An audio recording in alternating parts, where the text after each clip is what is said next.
right, there we go. I want to be respectful of people's time today. There are a number of folks that need to leave early and catch flights or go back to the other things, the logistics that they have getting out of the show. So I want to go ahead and get us started. Feel free to continue to fill your coffee and plates with food and drink. We definitely don't want to limit that. There's a lot of food over there still left. So, all right. So I wanted to thank everyone for coming to the inaugural Lehman Awards breakfast held by NAPF and sponsored by Greenfields Outdoor Fitness. We're very pleased that Sam and his team encouraged us to put this on. I don't think this would have happened without Sam's encouragement, and we really appreciate that. We also want to recognize another great sponsor, the United States Tennis Association. Todd is here, there in the back, and we really appreciate the USTA's support for our organization and allowing us to come alongside them in all of the great, fantastic things that they're doing. We talk a lot about mission, vision, and values in the NAPF world because that's what we help organizations establish and adhere to. The mission, of course, is who we are. The vision is where we're going, and the values are how we're going to get there. So the National Association of Park Foundations creates and strengthens park foundations. We intend to do this by best practices of nonprofit organizations specifically related to park foundations, which are somewhat unique in that there's not a lot of nonprofit organizations that have to so closely come alongside and work with a public agency. And we feel, and I believe that the time is proving correct, that the best park foundations have a tight relationship with their park agency. And whether that's a coalition of different agencies or one agency, the best park foundations, the ones that are producing the most resources for parks and recreation, are those that are working closely with the agency. Because, right, we're all rowing in the same direction, and we're not duplicating processes. So that's really what the NAPF is about and what we're doing over the last almost 3 years now. It'll be 3 years in November since I came on board. We were developing the programs and best practices and services and webinar series and educational series and beefing up our online resources and working with other organizations to be able to better communicate what will make a successful park foundation. And I mean, I try to count, but I have at least interacted with 47 park foundations, either that are in startup mode or restarting from another state. It doesn't seem like a lot, but the amount of time that we spend with them is considerable, and it has given us a strong reputation. So now that we're hearing from people who heard from people who heard from people, to come, if you want to get your foundation up and going, please reach out to NAPF. They have resources to help you do that. One of the main reasons park foundations are started in the first place is because they're a great way to close funding gaps. As fire and life safety and social services become ever more expensive to deliver, we're hearing about park agencies in big cities, and it'll be medium and small cities after that are having their park and recreation budgets reduced in order to cover other expenses. So obviously, what we need to do is we need to find a way to move the money from the haves to the have-nots, and park foundations are the best way to do that because it's a 501c3 organization. People like to give to C3s rather than government agencies, and so the Park Foundation is the best vehicle to do that. I did want to remind you of a couple of free resources that the NAPF has available to anyone who goes onto our website or our social media platforms. Obviously, our social media, if you're not following us on all the pages, please take an opportunity to do that. But we also have a podcast. The Foundation, a Parks People podcast, is on every single podcast application that you might come across, whether you're Spotify or Apple Podcasts. We also have it on video on YouTube, on our YouTube channel. So I would encourage you to follow us wherever those are. We don't have very many followers, and I'm trying to figure out why we're not catching on. But then I went and looked at the Spotify numbers, and we have like 6 times the number of people who are listening on Spotify rather than the 40 people that watch it on YouTube. So that's an interesting scenario. We also have a blog on our website under our resources tab, and I'm constantly taking information, creating white papers, policies. I would encourage you to check that. We also, if you're not already registered, I think most of you are probably registered for emails through us. So we do send out a lot of communications talking about a lot of the things that we're doing. At its core, the NAPF is a membership-based organization, though. In addition to our strategic partnerships, one of the ways that we fund the activities of helping all of these great park foundations and their agency partners is through an annual membership. So if your organization hasn't considered a membership with the NAPF, I don't think you necessarily have to need NAPF services to be a member. In the trade association world, it's very common for organizations that support the mission of their trade association to be a member, because being a member is it's good quality work in your industry. And we're supporting what you're doing, and we're supporting other park foundations that are just starting to come up. We've really been moving heavily into the area of training programs. Dr. Nathan Shamloffel, Associate Professor at Indiana State University, is our chief consultant, and we are working with other partners to develop a number of different training programs. This year, we dropped our first program, which was an annual fundraising program. It was an 8-week online course. It got really high marks from the students that took it. We not only taught the act of creating a case statement and an annual fundraising plan, but we produced that plan, helped those students produce that plan. So not only do you get the education, but you get the actual final product. That's just one example. What we want to try to do is not just sit there and lecture people on how to do things, but walk them through the process of accomplishing those things. The program we have running right now, which actually starts on October 22nd, is called Establishing and Advancing a Park Foundation. It's a How Do You Start a Park Foundation 101, or what I call Park Foundation in a Box. And it's really a strong introduction to how to organize or reorganize a park foundation. If you're interested in that, you can always go to napf.org/events. And we have a lot of detailed information about that program. Again, it starts on October 22nd. So if you're interested at all, I wouldn't hesitate too much longer to take a look at that. In addition to strategic partnerships and membership, the NAPF also provides additional services at an additional cost. These are generally right now, and I'm sure this is going to expand as more needs are uncovered, but a lot of board training and board development. We have a very efficient 90-minute to 2-hour board training that I put on for you and your board. It uses your documents, your mission, vision, values, your articles of incorporation. I teach you and your board about your organization and about the process of serving as a nonprofit officer. So that's a great program. It's very efficiently priced as well.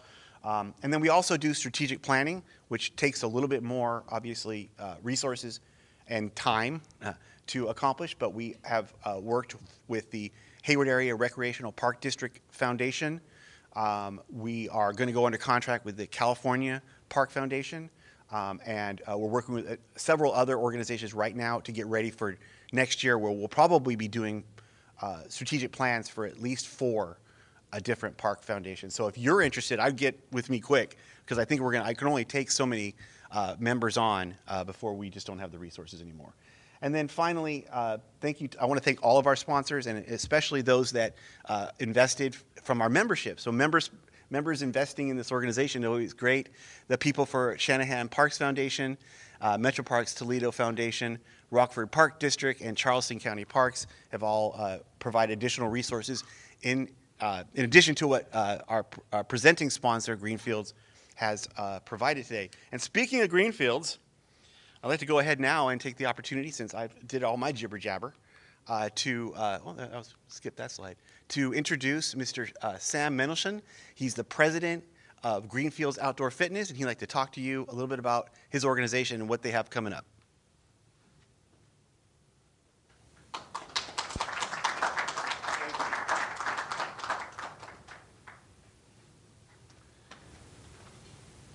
Thank you and good morning. I know it's a little bit early, and some of you probably partied last night, so having a cup of coffee is pretty good.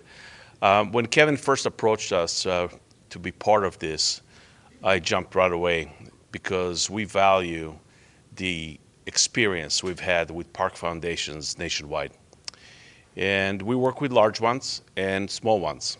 And at this particular conference a couple days ago, one of the directors came by from a place called Camillus in New York. It's a small town. And they have a group called the Friends of Camillus Park. a whole bunch of retirees that decided to enhance the park. And they worked with the director, got their approval, raised the funding, and created a park where it caters to adults with emphasis on accessibility and fitness, as you can imagine. And they built it, and they sent us the video. And that was amazing to see. Years later, the director showed up at the conference and told us how much the community appreciates it and how busy the park is and that particular fitness zone that they did. This is the most important thing. The value that the foundation, the Parks Foundation, brings to the community cannot be overstated. And this is why we started to support this organization, and I hope that it will grow. And that with the help with NRPA, we'll be able to have larger events down the road. So on this note, I'd like to show you just a short video of what we do in case you don't know who we are. We're faced with challenges, more so than ever before. Physical health and mental health are at greater risk. We want to help, but how? What if we designed our open spaces to truly serve everyone in our communities?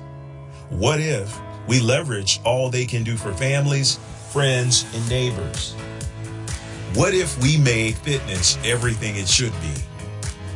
A way to not just make our bodies healthier, but also a way to connect with nature and connect with each other.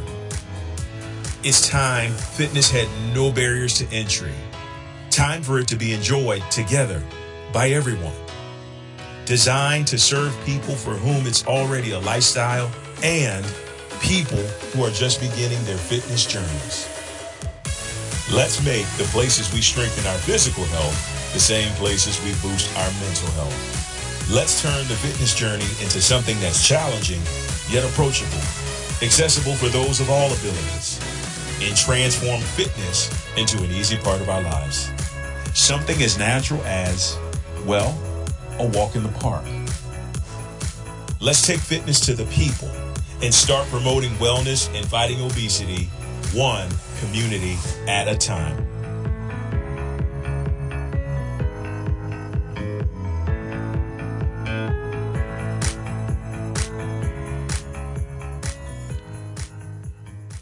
So on this note, I just want to thank you for being here. Wish you a great rest of the conference and safe travels back wherever you're heading back. And hopefully we'll see you next year at the same event. Thank you.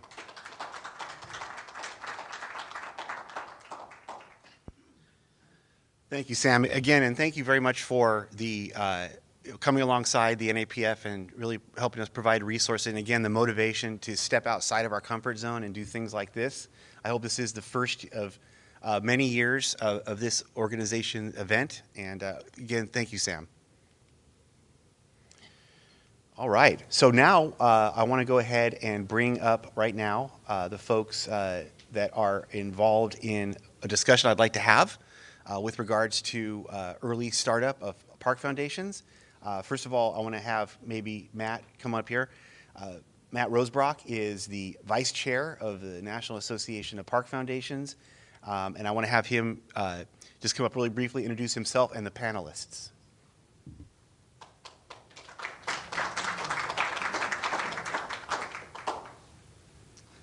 So welcome again. On behalf of the National Association of Park Foundations, NAPF is what we'll probably call it from now on because it's a mouthful. I just want to thank our board members for coming today. So if you're a board member, please stand up very quickly. We have Robert Ashcraft in the back, Tim Hurd, Amy Lewandowski. So thank you so much. I also want to thank Kevin for his leadership and hard work over the years. He's our second executive director. So the founder, Don Ortel, was our first. You'll hear a little bit more about that from Ron Layman in a few minutes here, but it's been a pleasure to be part of this group now 10 years. We just hit our 10-year mark, but over the last 5 years, we've really had some progression and understand what we can do to help park foundations grow. So we really appreciate your being here.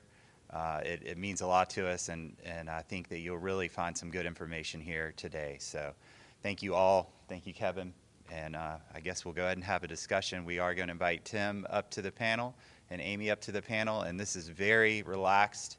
Please feel free to ask any questions you might have. Hopefully we are able to answer these questions, but we really just want to spark some conversation and understand what you may have as a challenge or what we may have as a challenge with park foundations and the subsequent agencies that we support. So let's have some good discussion. I headed to the door. It didn't seem to scare you. Water. You guys want to grab microphones? Maybe we can start with Yep. introducing. Yeah, we already heard from Matt. Let's go ahead and Amy, why don't you introduce yourself? Oh, you got to turn it on. Hello, my name is Amy Lewandowski. I am the Director of Marketing and Community Engagement for the Arlington Heights Park District. I saw many fellow Illinois people kind of come in. But for those of you that don't know where Arlington Heights is, I'm sure you maybe have heard us in the news. The Bears are supposedly, maybe allegedly, trying to move to Arlington Heights out of Chicago. So we are a suburb outside of the Chicagoland area. I think we're the third largest in Cook County and maybe like the 11th or 12th in the state. Or I could be totally wrong, and maybe those things are both a lie. But my position, I am the liaison for our park foundation. We're called the Arlington Heights Park Foundation. So my position oversees that. And with that, we have two big fundraisers throughout the year. This is actually going to be the first year that we're going to do an annual appeal kind of in November when everybody else does. So we're really looking forward to that. Our latest mission is building an all-inclusive playground at one of our biggest and most beloved parks. So over the years, we've been able to fundraise for water fountains, Wi-Fi in the parks, just to kind of name a few that come to mind. So I've been in my position for just 2.5 years and have been able to grow in the Park Foundation. So I really wanted to join this board and organization just to help spread the word. I had a very small stint at a village, and I realized that when you're going up against some of the public service and public safety, not necessarily like the park that you really want to build or the playground that you want to put in will not always be the first one. So it's kind of been my mission to help spread the word on what we can do and how to get people to think about starting a park foundation so they can get the funding that they want. Thanks, Amy. Tim? Morning. Yep, you're on. I'm Tim Hurd. I'm the CEO of the Pennsylvania Recreation and Park Society, which is the statewide membership association for those who work in parks and rec throughout the state. So our organization does not own or manage any parks. It's our members that do. We provide industry leadership, professional development, advocacy, and training. But we recognize that we have a unique position within the state to not just help our members directly, but to improve the lives of almost 13 million people throughout the state through parks and recreation. So we began looking at what can we do because of our unique position that can help things. And funding, of course, is always the number one topic among the membership and across the industry. And we knew that the most popular grant program in the state comes from the state government through our Department of Conservation and Natural Resources, which gets a lot of its funding through the Land and Water Conservation Fund. We also have an Environmental Stewardship Fund that occasionally we need to knock off the hands of the legislators who want to throw it into a budget deficit hole, and we say, nah, back off. So you have to be vigilant when you even do have your funding. But even with that, they could only fund about half of the requests they get each year, even though it's millions and millions of dollars. So we said, how can we help bridge that funding gap? And so we began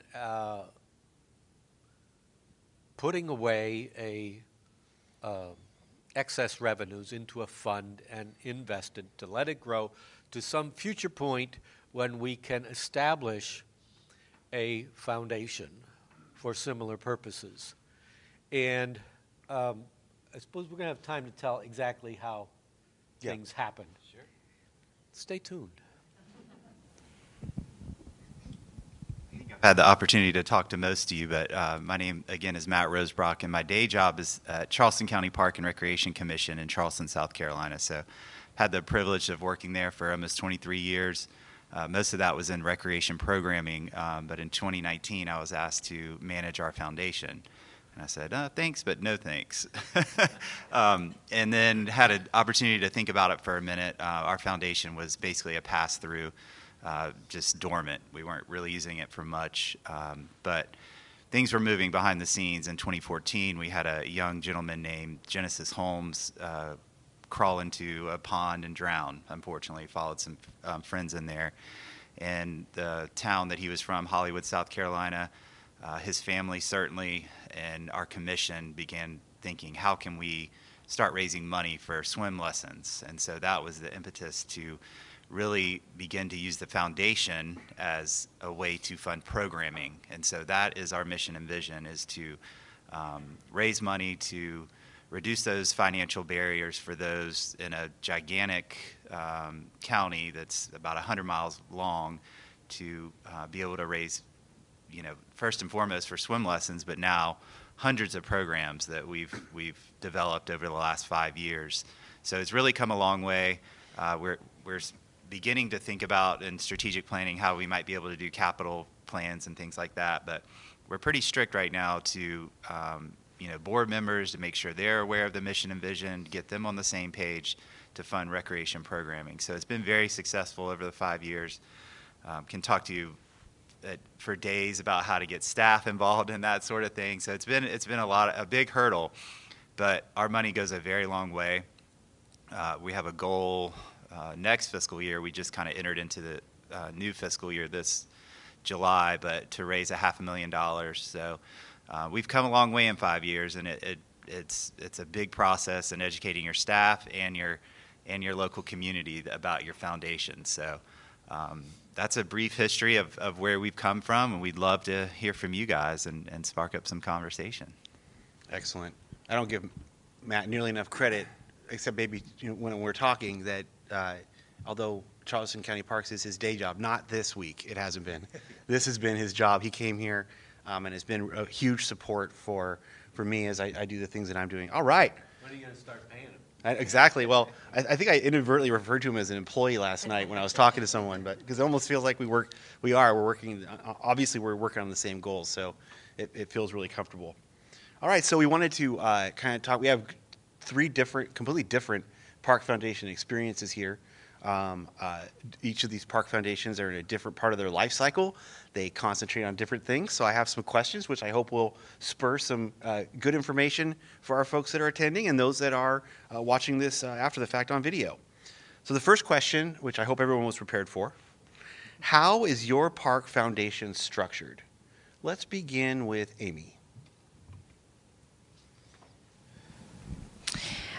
So we've been around, I want to say, we just had our 24th golf outing. So I think we've been around for maybe 25 or 26 years now at this point. So like I said, my position, I'm employed by the Park District. So I oversee, I'm kind of like the liaison staff member to the foundation. And we can have up to 11 board members. Right now, I think we're at 7, and they can essentially be elected throughout the year, but their term would start in May, and they're not necessarily held down to a certain number of years. I will say we've had a member that's been around for a board member that's been around for 20 years, so she's kind of been here kind of right when it started. But they're essentially just volunteers within the community. Our board members do not get paid. It's truly just a volunteer service for loving the park district and, of course, wanting to, help us fundraise for additional projects that the park district may not be able to afford without it. So we're structured. We have a president, a vice president, a secretary, which right now is just kind of myself until we get into a new election year. And like I mentioned, we have 2 big fundraisers throughout the year. And I might talk a little bit about this at a different question. But 2 years ago, we just added a pickleball tournament a fundraiser to help continue to support. So instead of just one, we've kind of added 2. So yeah, I think that answered that question, right? Yeah. Tim? If I may start back with a little bit of the prehistory. Because we're brand new, so that's the end of my story. So let me start before it.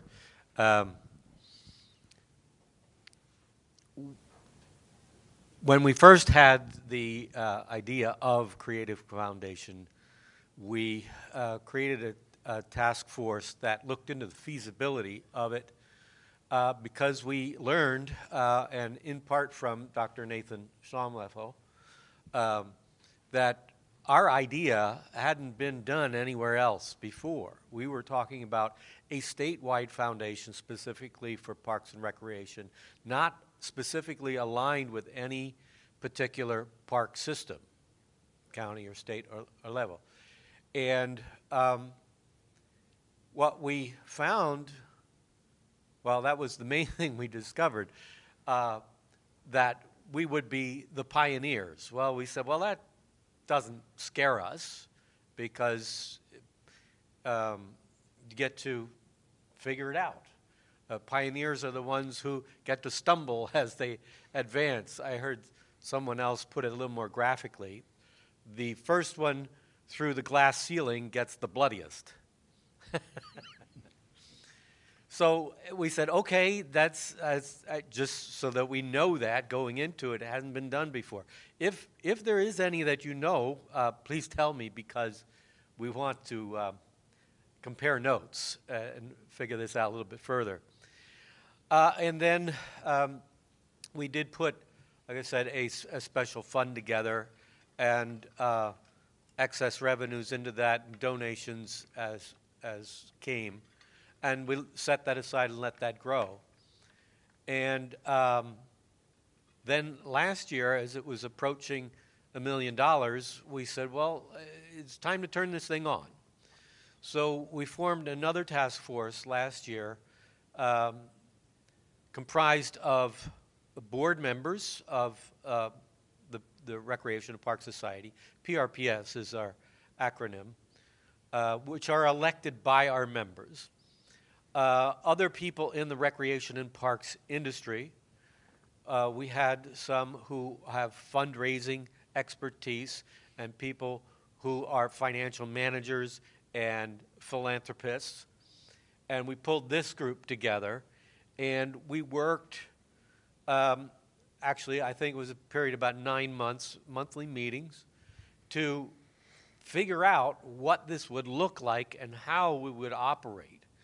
And I would say at that time we were pulling the resources from NAPF's resources page on different aspects of governance and operations.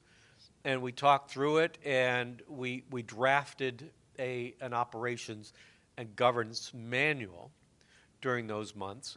Each of these parts were then looked at by our PRPS board. And then in November last year, the board at its meeting created the foundation by resolution. And we also went to the lawyer and had the incorporation done. So it's a 501c3 subsidiary of the Professional Member Association. And we wanted to be very careful because of what we learned in some other places where there is a foundation aligned with another organization, that we didn't want this to go rogue at some place and operate at cross purposes to its parent organization, because that's not what we had in mind. So our structure then became, how do we offer grants to municipalities and nonprofits for development and planning and acquisition, recreation and park projects throughout the state. And that became the purpose of the foundation, to do that. But of course, there is the matter of new revenue generation from many more sources than just PRPS at its beginning. And publicity, because it's brand new. How do we work backwards to where we want to hope to offer our first grant round, but get it known well enough that we have people that apply? So we went through all those legal steps this year, and the Board of Trustees then for the foundation is a separate board from the PRPS member-elected board, which again was very intentional because our members are Park and Rec professionals, which does not necessarily translate to having expertise in finances and money management and philanthropy and fundraising. So we needed it to be a separate board. And so our bylaws were drafted that allowed people that were not in the state of Pennsylvania to serve on the trustees. We advertised through LinkedIn and had an application. People send a resume and a letter of application. And I interviewed them all, and we vetted them. And then this slate of first Board of Trustees was brought to the PRPS Board of Directors, and that was another intention. We didn't want to confuse things, so we have Board of Directors and we have Board of Trustees to keep things from any confusion. And they appointed this first set of trustees. We have 8. The bylaws will allow 5 to 9. And they were appointed in September, and we had the very first meeting last week with this brand new Board of Trustees. I, as the CEO of PRPS, will also be the ex officio member on the Board of Trustees for the foundation and serve as the liaison between the two organizations. Yes. Is that far enough for now? Yeah. In fact, you answered every single question I have, all just right there. Well, worked ahead. Matt. So again, from I would say 2015 to 2019, we went through a lot of fits and starts, changes. It was actually called the Parklands Foundation, and it was a separate 501c3. And a lot of the problems that we've seen now around the country, we were going through at that time. We had a board that was not directly supporting Charleston County Parks. We had an executive director that would bring in board members, and there was no alignment in mission and vision. So there was some issues as to... That's what we tried to avoid. Yes. From learning from other places. Exactly, and which we did, which was awesome. But lots of issues in that 2015 to 2019, and then the former executive director of the agency, Charleston County Park and Recreation Commission, had a very mission and vision guy named David Bennett had the idea to rename the Parklands Foundation the Charleston County Parks Foundation, and really understand what kind of designation we could be. So we're now a 509A3. And that's just a bunch of numbers there. But what that is it's a nonprofit, a 501c3 designation that actually supports a government agency. So it sits under that umbrella. I kind of look at it as just another revenue source for Charleston County Park and Recreation Commission. This is very layman's terms here, but so that was really great because we aligned the mission and vision, and we said to the board members that were currently still there, this is the mission now. The mission of the commission is to improve the quality of life in Charleston County. Well, the mission of the foundation is to remove barriers for those who cannot have that. So it all works, and we got board members on that understood that, which is key, and we're able to really focus and hone in on the programming side, like I talked about. So we weren't out here trying to save the world, doing what one board member wanted to do. No, we were very mission and vision aligned. We're very fortunate, like Amy, my position, along with maybe two other people. Well, our executive director, again, he serves for both. He's the executive director of the agency and executive director of the foundation. Spends most of his time at the agency, but it allows me to manage it and be kind of the liaison with the board, him, that sort of thing. And so we also are blessed with the resources of Charleston County Park and Recreation Commission as well. So the finance department, the marketing department.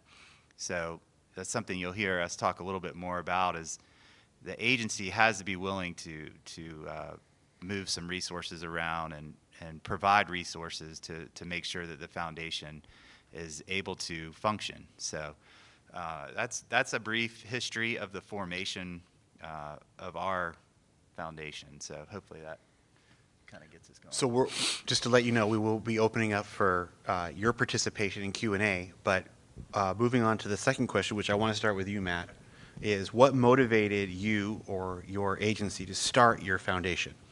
So yeah, really briefly again, it was the drowning of Genesis Holmes, which is horrible, unfortunate, but there's not a day that goes by that his name is not spoken, which is awesome. So Charleston County Park and Recreation Commission was, when that happened, started to put things together to build a pool in Hollywood, South Carolina. It's named after Genesis Holmes. His mother, again, was not going to let this lie. She has been instrumental in helping us form the Genesis Committee.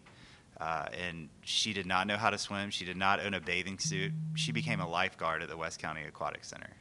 So, a lot of times it takes a story like that. It's unfortunate that, he lost his life, but it really helped us be able to, talk to people about the foundation, understand, how to move forward there. But that was really what motivated us.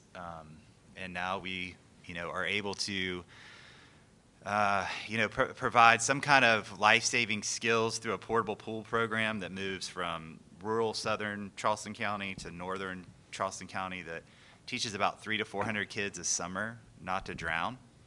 So, and in 2021, we started scholarships at the West County Aquatic Center. So our first scholarship was a 55-year-old woman. And now we provide about 100 to 120 scholarships for people of all ages at West County Aquatic Center. So just some cool stories there about how that's evolved. But yeah. Tim? What motivated you and your team to start the foundation? Well, I did answer that question about what we felt we could provide to the citizens of Pennsylvania. But I can tell you that the name of the foundation now is People, Parks, and Community Foundation. Nice. Amy? I think I kind of mentioned it kind of throughout as I've been chatting, but the Park District, we're celebrating our 100th year anniversary next year. So we are one of the older park districts in Illinois, and even though the foundation started, like I mentioned, like maybe 24 or 25 years ago, we've obviously had a very aging infrastructure, and that's been one of our key focuses over, I would say, maybe probably like the last 10 years, is just to take care of what we have. I mentioned that we also are the largest, so as we have been trying to put some of the park district's, funding into maintaining our infrastructure, we kind of just saw that some more, I don't want to say simple things, but some other things that would have been really nice to have, we weren't able to fund those. So when this idea came about, it was just, again, to really be able to purchase those things that we may not have been able to, that maybe would have had to wait, 2 to 5 years. And now our foundation has been incredibly supportive. And like I said, without their help, we wouldn't have been able to build the Park District's first ever fully inclusive playground. So we're very excited about that. So we talk a lot about that relationship between the agency and the foundation, and there's a couple critical reasons why that relationship needs to be strong and robust. But probably primary, as far as the public is aware of, is in regard to collaboration on projects. So beginning with Amy, how has your foundation collaborated with your park agency on key issues and projects? Yeah, so I just mentioned our playground again. So really the role of what our volunteers do at the Park Foundation is they're at, all of our special events throughout the summer, not even throughout the summer, just throughout the year, kind of being like the champions of the Park District. Park District staff, we love to do that as well, but coming from, maybe your neighbors or your peers, and all of our volunteers are incredibly involved in the community. They sit on the chamber board, Rotary, they're very incredibly well connected. So they're kind of out there when we can't be, again, just championing, helping fundraise for some of these missions. And like I said, when we were looking to kind of start an additional fundraising source, our golf outing has certainly gone up with what we've been able to raise the last couple of years. We've kind of been sitting at like 20 to 25,000, which is great. And my district is incredibly lucky that we have our own golf course. So, we're kind of able to pull from our resources of what we have. So typically at our meetings, we're always trying to look at what the Park District has and what we could use. And I know many of us in this room, pickleball has grown very huge. It's a word that my Park District doesn't necessarily like to use because it's always people are always asking for more, wanting more. We've put quite a lot of funding into pickleball courts over the last couple of years. So when Who hasn't? It's crazy. So, when we're really kind of looking to see what new ideas we have, again, we're looking at what the Park District has and what resources we could use, and that kind of goes back to being able to, get that buy-in from the rest of the staff. And what we found, particularly in my agency, that all of our full-time staff is incredibly supportive. We all have that same shared, mission, vision, and values, which helps drive to be able to support the Park Foundation and what we do. So we're incredibly lucky that our staff is able to help support the Park Foundation and what we're looking to do. Tim? Well, I don't have a lot of history to talk about, but I can speak about our approach. Set up in our operating manuals was a section on shared resources with PRPS, especially here at its very beginning. So we are sharing the physical address and a phone number. We are sharing computer storage and backup system. We are sharing probably basic accounting and bookkeeping. So all the boring stuff so far. Yeah, yeah. But necessary to behind the Oh, scenes operations. And a little bit about website adjustments, not building it. We contracted that separately to build the website. So though there are some foundational pieces to simply operating that we have are sharing with the parent organization, but other than that, the approach, is to start with the vision and try to define what that end result looks like, and then the initiative to go out and identify and match resources to the needs, and then that's all synergistic with collaboration, where you pull in the different resources and areas of expertise to accomplish far more than you can on your own. So like I say, we are at the very beginning, and a lot of that part needs to be identified yet and developed, but that's how we're going about it. Are the two entities talking about any projects to work on? Or maybe some of this might not even be information that has been shared? No, not in particular.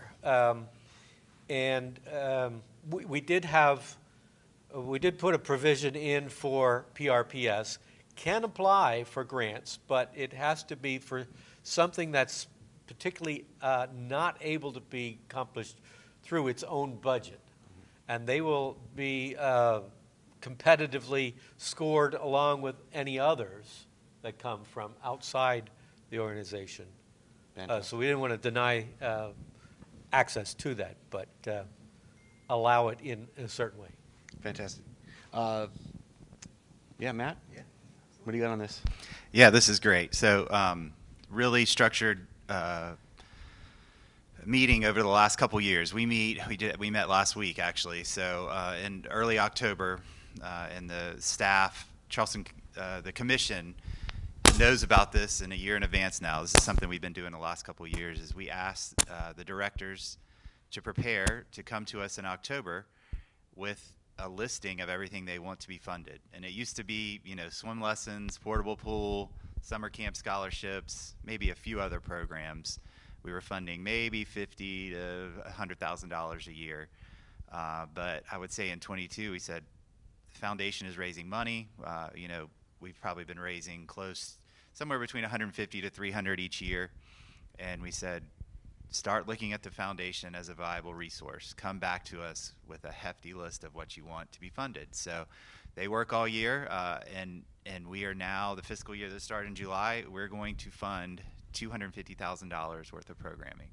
So it's really cool. I mean, it sounds probably very small to some of you in here, but our money goes a long way. A 6-session swim lesson is $35. Our summer camp scholarship's $100. We're funding, I would say, 99% of our accessibility programs. So Wheel to Surf at Folly Beach, all of our inclusive recreation special events that we have. We do an inclusive swim night at all of our water parks. And that's really just the tip now. There's a million different things that now that the agency is thinking to do. So there's a park and play. They have trailers outfitted that they'll go into rural areas and provide games and recreation and interpretive programs for folks that can't get to facilities. We're funding that. There's something called LEAP, Leadership Environmental Adventure Program.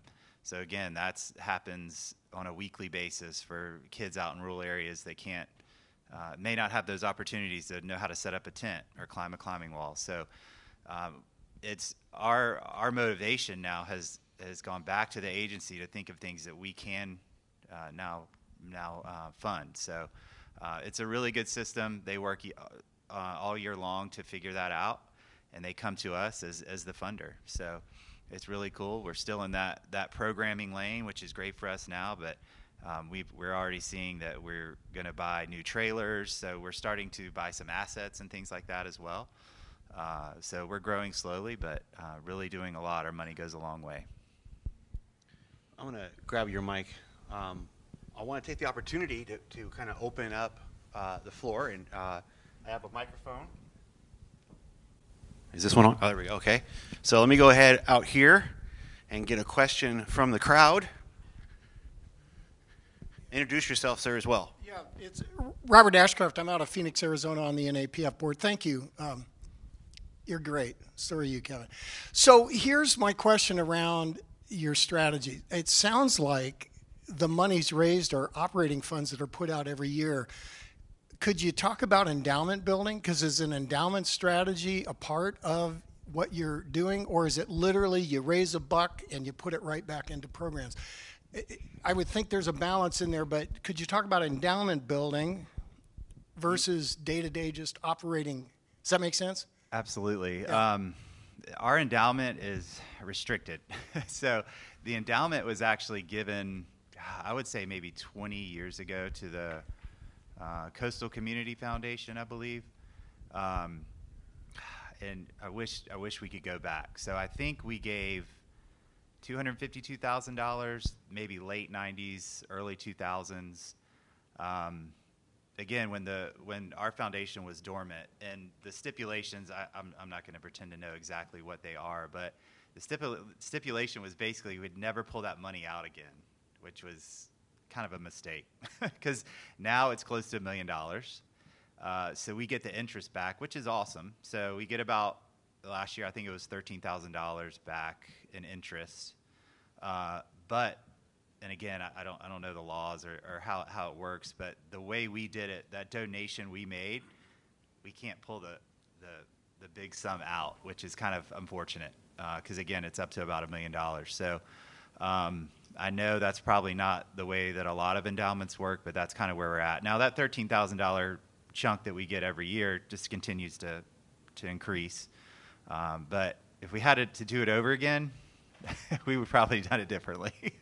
So they made that donation when we had no idea what we wanted to do with the foundation. So, Tim, Amy, do you have a comment?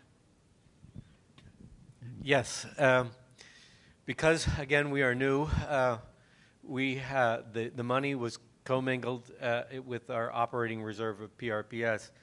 We're about to split the books, and it has been residing and growing in a Vanguard investment fund that has been doing very well actually lately. In the past 12 months is 20.1%. So in our first meeting of the trustees last week, we said, well, what do we want to do with that? Because we want to grow it. So, but we do need to separate it. So the first step is that we would create our own Vanguard account for right now, keeping it in the same mutual fund. And but we solicited 3 proposals from investment firms, and we're going to be meeting with them later this month to hear what they think they can do and perhaps improve on the mutual fund return, which admittedly is already kind of impressive. And when I asked them to give a presentation, they said, well, do you have an investment policy? I said, oh, not yet, because we are that new.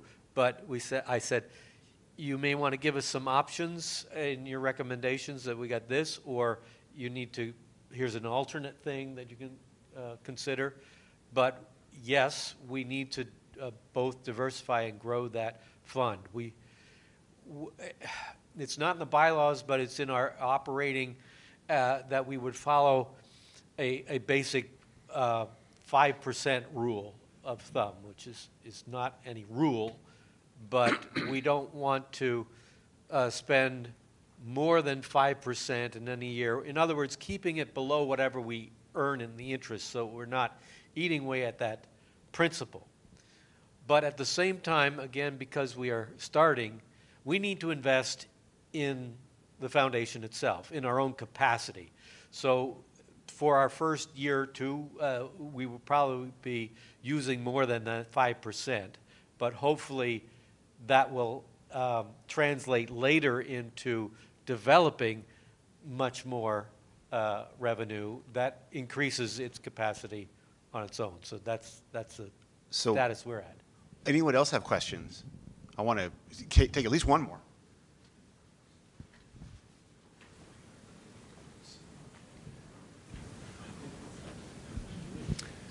Dave Angelis, excuse me, Plano, Texas, so just north of Dallas.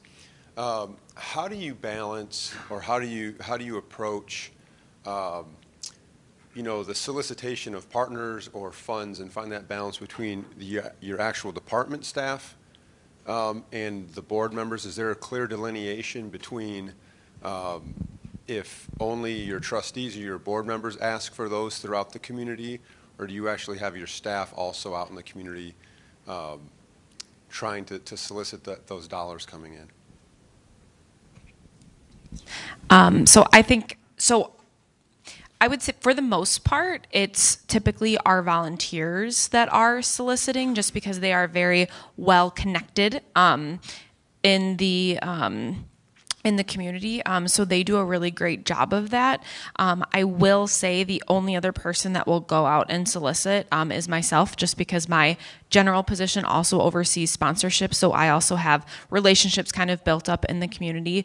But for us, it's an ongoing conversation, just to not, I'm sure it's like this probably in a lot of places, but, realtors are incredibly competitive in our area, dentistries and orthodontists. So we kind of always come together to say, like, these are the top people that we're going to reach out to. And then we kind of go down the list. But again, it's just strictly our volunteers and then myself, just so that way they make sure there's no crossover. Matt, you got 1 minute. Yeah. So I would say it's the development staff that does the heavy lifting. So, grants, donor cultivation. I mean, that is huge, is to try to build a donor base. We went from, a few to now 3,500. So that is huge. Your staff has to work really hard. I too oversee our sponsorship department. So, having those connections is awesome. But building a board is so important. We could talk forever about that and how you select community members that have those connections and resources. So, people with a lot of money, a diverse board that have a lot of connections across the entire community.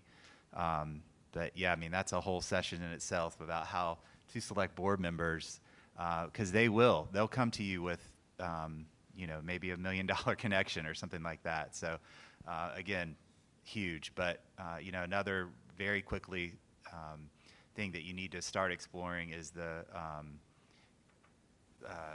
what is it, like, just draw a blank, but plan giving. So, that you could wait 10 years or it could come tomorrow. So that's huge, and just have your staff ready for that.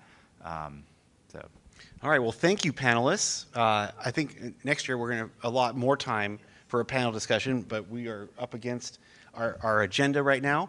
Thank you, Amy. Thank you, Tim. Thank you, Matt. And we'll go ahead and move on to the next part, which is an introduction to our keynote speaker that Matt will come up here to deliver.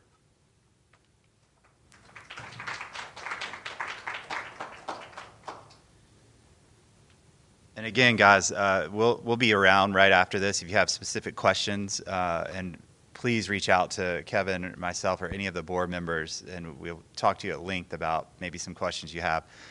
This is our first year doing this, and we hope to expand upon it. So, again, really appreciate y'all coming. So the NAPF would not be around if it weren't for Ron Layman. So he helped gather the seed funding probably back in 2015-ish, and is one of the founders, really, of NAPF. So he is a rock star in the field of parks and recreation. And really quickly, he still serves at nearly, I think he is 80 years old, as a commissioner for the Shanahan Park District for over 43 years. In 1997, they received the NRPA Gold Member Grand Award for Excellence in Park and Recreation. And let's see here.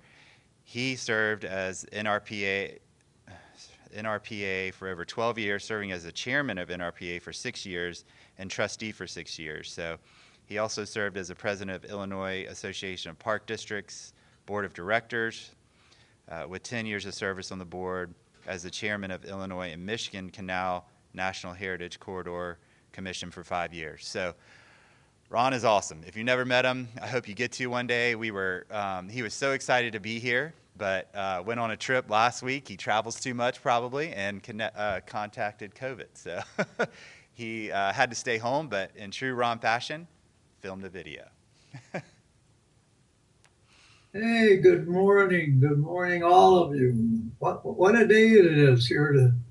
It's a great day. A day to celebrate the NAPF award ceremony and for park foundations, and to recognize and take that this is the 10th year that NAPF has been offering service to our park and recreation friends around the country. And I also wanted to express a thank you to Greenfields Outdoor Fitness for sponsoring this event. Yes, the National Association of Park Foundations is celebrating its 10th year of helping park and recreation districts throughout the nation and help to create actually a beautiful partnership with residents within their district with the foundation help and membership of the citizens from the community that they're working with. So my congratulations to the staff, past and present, of NAPF and all the work that they've accomplished to bring us to this 10-year mark since its beginning. Now, when you hear the word anniversary, many people will ask, what, who, when, how, why? So when Matthew asked me if I would speak this morning, he kind of mentioned to me that it would be nice if some people would be wanting to know how the National Association of Park Foundations came together. So I was a part of all of that. Here's the story. Recall, back in the latter part of the 1990s to about 2012 and even now into here, the concept of a healthy life and active lifestyle went viral all the way from the smallest youth groups up through our wonderful seniors. Park and recreation departments and districts loved it, but they were also scrambling. They had to scramble. They didn't have enough help. They needed money. They had facility situations where there were so many things that residents in their community would like to do that they needed to try to help provide. So, becoming such a culture as this that we have talked about, we ended up having the opportunity to be out as the NRPA chairman around the country at that point in time.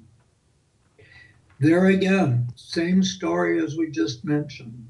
As we traveled the country, the people were just excited, happy, busy, loving it. And also I saw, besides the happiness, I saw the despair when I talked to some of the executive directors and the leadership of those park foundations, where, boy, well, they could do just so much in their community if they just had the resources and the support to do it. And so with that kind of as the background, let's kind of move forward a little bit and go to the point in time when I finished my term in 2007. And during that period of time, we in my communities, same thing, experienced the same thing. But I remembered in all my travels how once in a while we saw some towns, some communities, some big, some not so big, with foundations. And I kept wondering, will foundations, could that be the answer to all of this? Well, back in my NRPA days, we did help form a foundation because we too were looking for help to do media awareness of a healthy lifestyle and the advantages of park and recreation as the source to look for it. And we knew how hard it was to accomplish these things. And so it ended up, as we had more staff, I noticed larger cities doing it. Within our own ranks, we kept saying, does foundations make a difference? Now that's the status quo, and it didn't just come momentarily and go. It went on from even up to this present point. I call it the healthy lifestyle trend. We never let up. My community and park district, same thing. We were a growing community. We had many people coming from many different directions to settle in our town. Some came from good districts with park and recreation. Most, I'm happy to say, were thrilled with what we had, but what we had needed to be increased. And there was always new things that our staff seemed to be aware of that made us move forward quickly. So, remembering foundations, we decided to have our foundation. And When we did that, boy, did we find it as a learning experience. But we did accomplish the foundation, and we experienced the success and the closeness because the foundation gave us a bridge to our people that are in our community. Kind of developed kind of what I would call a partnership relationship with it, and that kept everything moving rather rapidly, sometimes very successfully. Not easy sometimes, a lot of challenges. And we all talked about it. Within the field of park and recreation, everybody knows everybody, and everybody compares notes. And I got a phone call then about, when I don't fact check my dates, but about 2012, from a real good friend of mine in Addison Trail.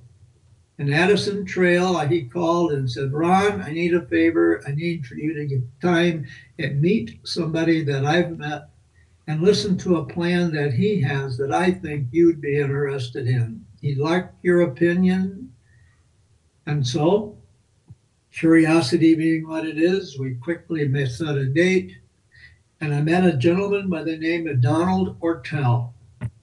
And it turned out that Donald's goal was to create a National Association of Park Foundations. Now, Donald had experiences of working with foundations. He had the legal expertise. He had the licenses. As far as marketing know-how, he had worked with many nonprofit groups. And as a result, I began to think about our experiences and how we would have appreciated somebody that had that wealth of information. And I thought maybe this could help a lot of park districts. So I called my fellow members of the NRPA Foundation that we had formed back in about the 2010, I think it was before that, probably closer to 28, 29, something like that. Anyway, I called them and invited all the members to a meeting at Chicago O'Hare Charter Flight Terminal. And they all came, all of them. And at that meeting in Chicago, Mr. Ortell laid out his thoughts, his plans, his concept, what he anticipated a National Association of Park Districts could and would accomplish. He laid it out detail by detail.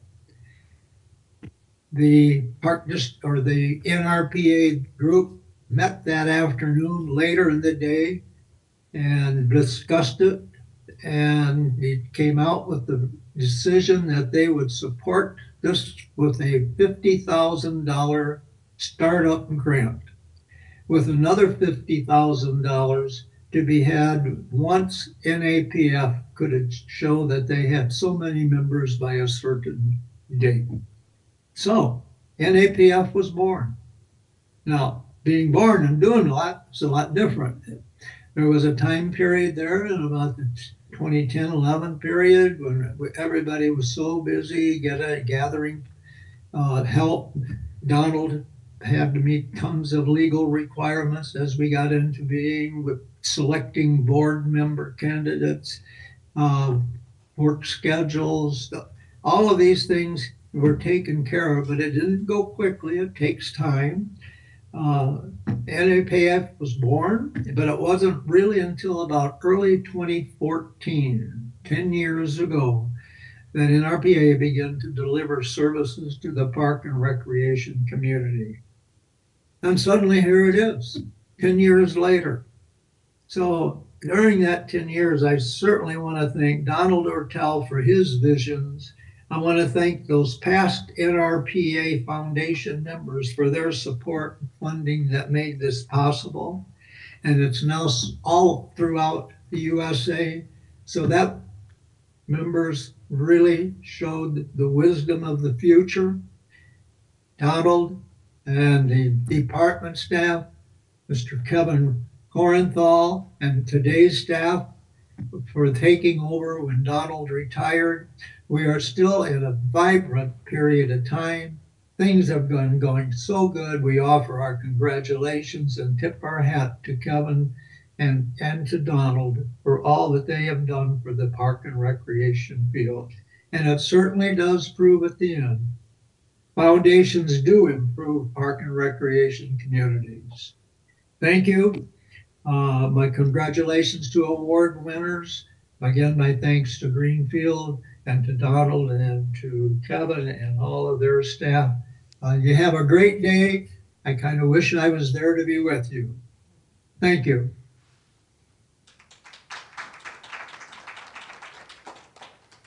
I actually did wait to listen to that so that I could have it fresh, just like you guys did. And I really appreciate the fact that Ron is able to catch us up to date on where NAPF started. And obviously, we've been talking more about where we're going.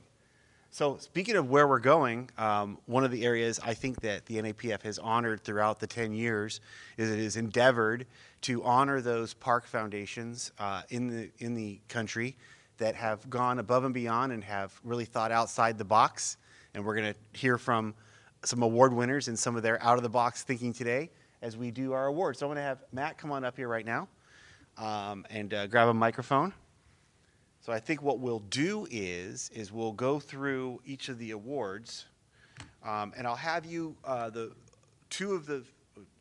3 of the 4 awards. We have folks here to accept on behalf, and 1 we do not. So those who are here, I'd like to give you, if you're interested, a minute or 2 to talk about your project. I'll announce it, but if you want to talk a little bit about it, you don't have to share some of the information with the folks about what you did. And it would be good if you probably stand right here, Matt. Yes, she can take pictures on it if you want to come around. I'm good.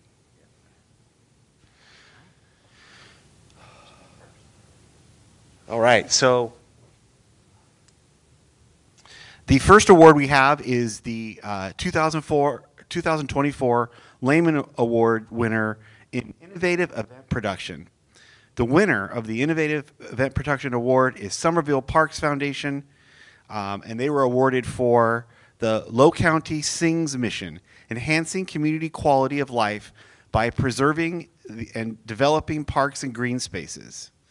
One of the highlights, Low Country Sings, a fundraising community karaoke competition to keep Somerville's green space beautiful. Accepting on behalf of Somerville Parks Foundation is Amy Evans, Parks and Recreation Director. Come on up.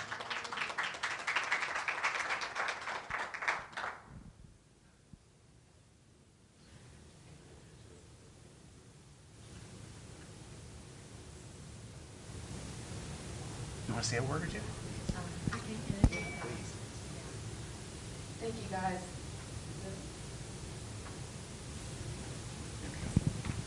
Thank you guys so much. This actually really means a great deal to us. Our board members would have loved to be here, but they are all volunteers, so they are working. We are just in our 2nd year, and so Kevin in NAPF was very beneficial to us getting established last year. We really greatly appreciate the time that you spent talking with me and helping us. What we did when we came in our 2nd year, we knew we really wanted to create an event that would be kind of the talk of our town, and that's how we landed with this karaoke competition. We wanted to amplify our message. We felt like we did that. Somerville sits in 3 different counties, but it's only a small part of each of those counties, so we really wanted to reach all of those. And the competition was kind of fun because there was an online portion that anybody and everybody could participate in, and we felt like we really were able to reach a much wider audience than we had previously. It was a lot of fun. I'd love to talk to you guys about that afterwards, but thank you, Matt. Thank you, Kevin. I appreciate it. What's your go-to karaoke song? Oh, you don't want to hear me sing. No, I'm not singing at all. Mine is With or Without You by U2. So if we ever get a chance to meet together at a karaoke bar, we'll have a good time. Thank you so much. Great. That's awesome, Amy. Fantastic project. All right. So the next award in the Lehman Awards is for regional support. And this award goes to One Arroyo Parks Foundation for the One Arroyo Critical Linkages. And if I might add, this is a beautiful area out around the Pasadena area of California, not Pasadena, Texas, which I learned there is one. The Pasadena, California area that encompasses property where the Rose Bowl is and all the cool canyons and mountains in that area. It's a beautiful area I've experienced for myself, and I really appreciate the fact that this project was so successful. The mission was preserving, restoring, and celebrating the Arroyo Seco for the benefit of all. A project highlight is addressing the deterioration of the Arroyo Seco trail system and reopening the historic Mayberry-Parker Bridge. Accepting on behalf of the Arroyo Foundation is Mel Alonzo, Parks and Recreation Minister, and Kenny James, the Recreation Administrator, both from the city of Pasadena. Good morning, everyone. Thank you very much. So, great description. So, the project that we're building is it's a huge connectivity project for the trails. And I was telling Todd earlier this morning that you wouldn't think that when you drop into the Rosebrock, right, and you just walk maybe a quarter of a mile up, you're surrounded by lush trees and trails. So we're really excited about this. Really quickly, just a few notes. The Arroyo Seco has over 1,000 acres of parkland, right? And we try to maintain it as natural as possible. So as part of this project, they're doing, trail widening, stairs. There's a bridge that they installed. It's like an 8-foot bridge that they installed over a natural waterway. You know, when it rains, people have to jump over it or tiptoe across it or cut across the golf course to get to the other side of the trail. So this connectivity is really great for us. So let's see. One Arroyo and the city of Pasadena started a collaboration in 2019 to restore, rehabilitate, and maintain the historic Arroyo Seco.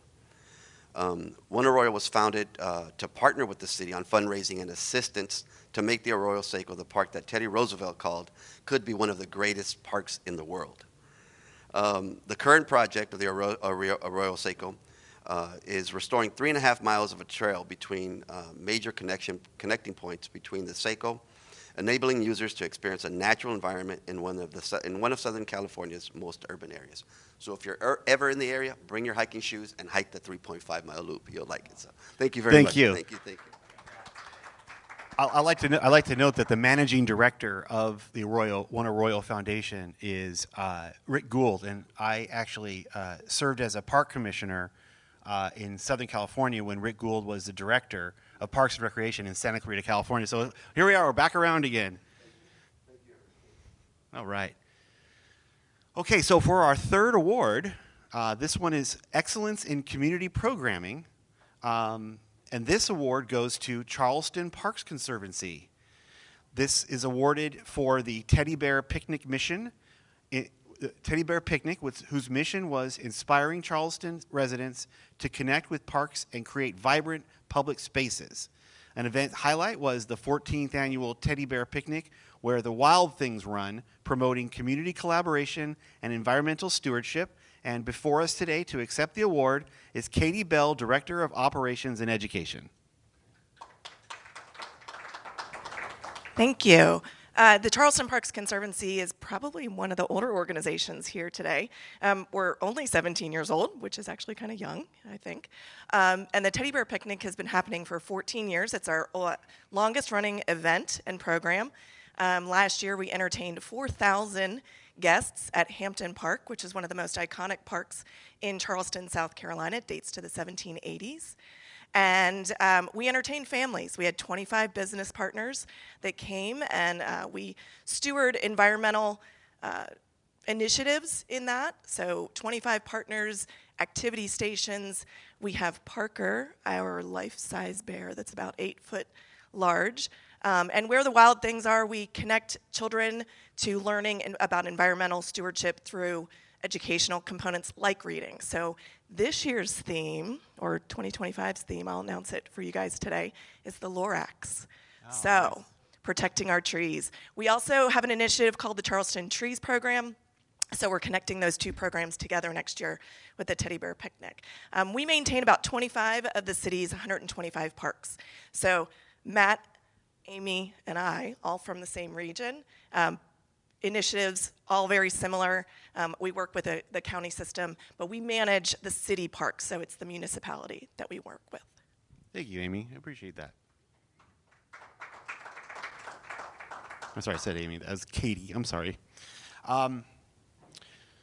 Fantastic. The Lorax, that's great. Dr. Seuss is one of my favorite authors. So the fourth award that we have given out is for Startup Strategies. The winner of this award is the Friends of Pleasant Prairie Parks Foundation. And the mission is supporting and enhancing park experiences in Pleasant Prairie, Wisconsin. A highlight of the project was contributing to funding and installing new park and playground equipment. Unfortunately, no one could be here from the organization to accept the award today, so we'll make sure that they get that and appreciate the fact that we had some great competitive people who applied for these roles. We had very little time this year, I think, because of the coordination with the NRPA and getting this room. But we hope that next year, this award ceremony, as well as our discussions that we have, can be broader and more in depth than what we were able to do this first year. I'm so thankful to Matt, who's been really my right hand on this project. Obviously, Greenfields Outdoor Fitness, and not only the resources they bring to us, but also the work they did on all of our graphics was really appreciated.